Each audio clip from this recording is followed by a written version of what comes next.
me and Charles Kelly, we had met through a mutual, one of my cousins. And we started talking, and he was like, man, you need to why don't you put your money into the rap game? You should do this, make music. And I was like, man, I don't know nothing about no rap, you know what I'm saying? But he kept saying it, and I was like, you know what, let's try it out. Let's do one song. After I did that first song with Seth the Gaffler, I was addicted. Like, I was like, oh, I made a song. I learned how to get the DAT tape, and I learned, or the reel-to-reel. I learned how to go to the studio, pay the artist, make the song. Now it's my song. When you say make the song, you're working with the producer too? Basically, all I'm doing, or you just buying the beat? All I'm doing is money, man. Here, paying everybody, make the song. Now it's my song. But I felt like, wow, I felt like, damn, I made a song. It's mine. Yeah, you getting into business. It kind of gave ownership. and ownership, but it gave me a feeling. The feeling was more of a high, like, ooh, and I want to do another song. Yeah. And then boom, I started doing song after song after song. After that, it was on. And that became 17 Reasons. 17 Reasons, man. Which is named after the building in the Mission? No. Hey, Actually, they think there used to be a big sign on Mission. I know, but that's what it was. We was actually 17 in the clip. That's what we was making 17 Reasons. Everyone thinks that, but in the reality, that's what 17 Reasons meant at that time. Interesting. Yeah. Interesting. And so what was the idea to create your label and call it Black and Brown? We was driving down Highway 101, and me and Juice, he was like thinking, you gotta make a name, with your record label. And he was like, you know what, I'm gonna give you the name that I was gonna use it, but this fits you because you grew up with brothers all your life. And I'm like, what? And he was like, man, Black and Brown Records. And I remember, and I was like, Black and Brown. I was like, then I looked at him, and I was driving down 101, and I was like, Black and Brown Entertainment. And he was like, yeah, so it was tight, man. And that was, a beautiful thing, bro. So you're linking with all these rap cats through the process of, like, running around with Chuck, right? But do some of them you also know from, like, just being in the city, too? Nah, at that time, I really didn't know any rappers. None at all. Chuck Introduced me to the game. Chuck gave me the game, you know what I'm saying? Chuck was the one that, showed me pretty much exactly what to do step for step at that point in my life. And, then I took it from there. And it was Baldhead Rick who gave you the name Goldtoes? Baldhead and Cougnut, yep. Okay. Yep. And that same thing, you met them just through the process of recording songs? Well, Nut, I actually knew Nut. I got to take that back. I actually knew Nut prior to that through C Fresh, and but not well. Yeah. Not well. Not until I started, get into the music business, and you hanging out a little bit more. He was a little bit older than me. Right. You know what I'm saying? But yeah, like I started learning the San Quinn, Messy Marv, Chuck, and JT, the bigger figures. Those four individuals are the ones that kind of introduced me to everybody and embraced me. The Mo embraced me, I would say. That's what's up. The Mo Fillmoe embraced me. And I started going to the block all the time, just getting there, being around everybody. And then I had my friends, and they would learn with me the business.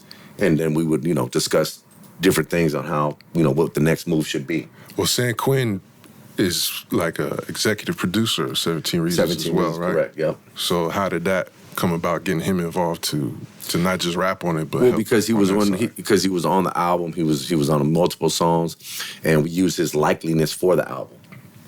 Okay. So just basically put a stamp on it. Put that right. He basically endorsed me. He endorsed, of course, Chuck was, a businessman behind it, and me and Chuck actually started Savage Management. So we were managing, starting, I was trying to learn how to manage. I didn't know what the hell I was doing. We were just, Savage Management was our first little management company. And then, Quinn was like the one endorsing it and giving us the game on what to do and how things, are supposed to go. You're moving pretty quick. Like, you're soaking up a lot. Like, there's a lot to be learning on your own. Well, you're getting laced by your folks, but that's still a lot of game to have to pick up, right? Yeah, no, it is. But when you're passionate and you are excited about doing something, it was easy for me. It was just like I was like a sponge picking everything up, boom, boom, boom, every day. I'm the same way I am after I made that song with Seth today. I wake up and I'm on. What's up? It's music. Yeah. I'm on every day. It's a trick, because even though you're not an artist, like, that passion comes across in 17 Reasons, I would think, which is probably why it's been so successful. It's a good-ass album, bro. I think it might be the dopest Bay Area rap compilation ever. I mean, I might have to just put that Hey, out I there, ain't gonna man. say it ain't. There's some good compilations out there. I'm gonna tell you, the Rompilation is hanging with it. Yeah. The West Coast Bad Boys. West Coast Bad Boys is hanging with it. Trying to survive in the ghetto. Trying to survive. There's a lot of great compilations, but 17 Reasons is unique because of the Latin element that came with it and that mixture. I think that makes it a lot more unique because now we reached out to different races in that. Yeah, album. was that like part of your mission too? Like being a Latino in the game, like I'm gonna put on for... At first, no. No, okay. At first, no.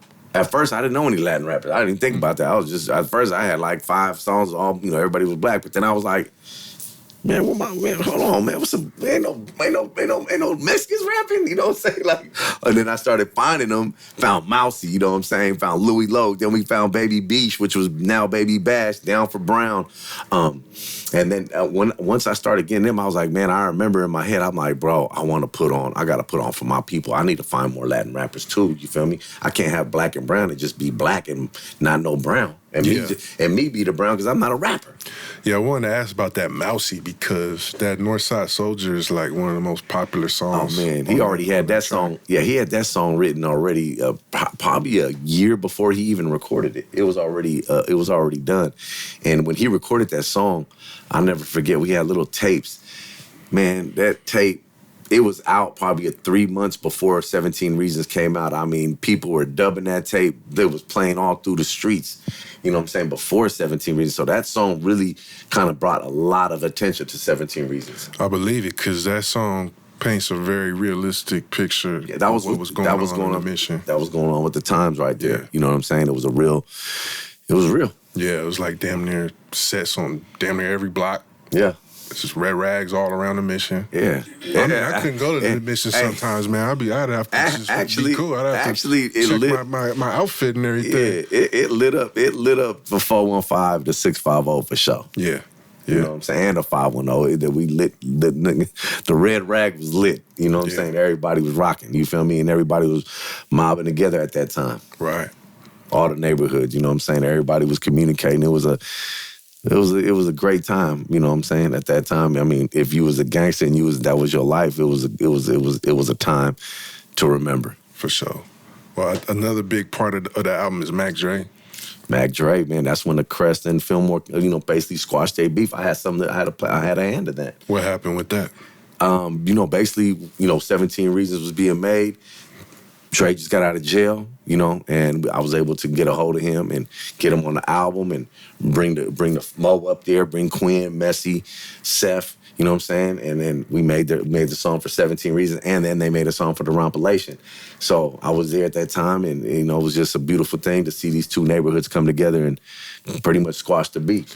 Yeah, when we had Quinn on here, that's how he said he linked with Mac Dre for the first time. So I was basically the money man. And I remember Kilo even told me, like, man, that money I gave Dre at that time really helped out Dre because he just got out and it just helped out, man, and it boosted his career at that point. And that's why, I remember when Kilo made the deal with me for Thiz Latin, he was like, bro, you was there for us, man, and we want to be there for you, because he came to me when I was down, and I was out, and Kilo in Miami, like, man, they blessed my game for real. I love them, you feel me?